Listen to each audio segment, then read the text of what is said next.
Thirikari nĩ yũrĩtio ĩtige kũhe Kenya mawĩra ma gĩbarũa na ĩiyũkie mawĩra ma gũtũũra na marĩ na njoherera kũringana na watho wa wandĩkani. Kũringana na mũikarĩri gĩtĩ wa kanjũ ya gĩbũrũri ya Iganda NICK Julius Maina nĩorĩtie icunjĩ imwe cia watho wa wandĩkani icenjio makĩria kĩrĩa gĩtĩkagĩria wandĩkani wa gĩbarũa. Employment Act Section 35. Hiyo Section 35 imemruhusu tajiri kuajiri mfanyikazi katika contract.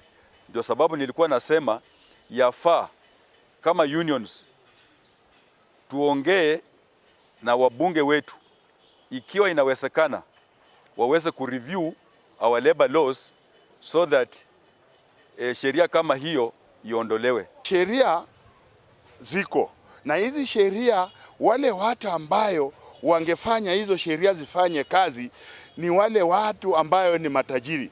Kwa hivyo hata ukijaribu kutetea mfanyikazi utengeneze kitu inaitwa CBA, bado huyo tajiri hataenda kwa Ministry of Labor na ataendelea kufinya tu mfanyikazi. Maina augite ũndũ ũyũ nĩ ũkũgitĩra Akenya gũtũmĩrwo ũru nĩ thirikari na kambuni kuona ũndũ ũyũ ũkoretwo ho kwa ihinda iraya. Serikali badala ya ajiri watu imefanya kwa outsource kazi zingine kwa kampuni za watu binafsi.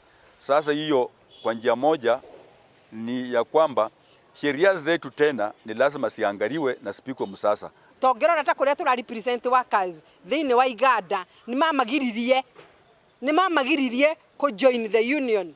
Ukarigwa terere kai makorogo mari iguru ria watho. Unaona hata polisi wanajinyonga kwa ajili, ukiona ule polisi alijinyonga huko Mombasa, aliandika barua kwa ajili ya madeni.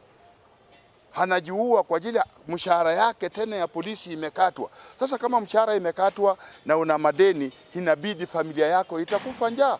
Rĩrĩ bũrũri ũrorete gĩthurano kĩnene, Maina nĩorĩtie aruti wĩra mathure atongoria arĩa megũkorwo makĩrũmbũiya ihoto ciao. Mmoja anasema pesa itoke chini ikienda juu.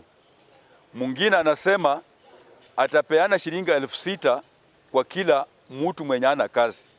Mwingine naye anasema pesa mfukoni.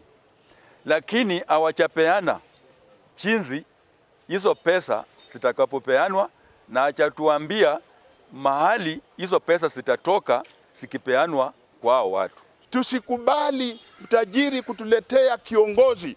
Sisi wafanyikazi tuamue, tuchague. Mimi kama Luchiri, mimi nasimama kama president, mchague mtu kama mimi ambayo nita make sure haki ya mfanyikazi inatendeka.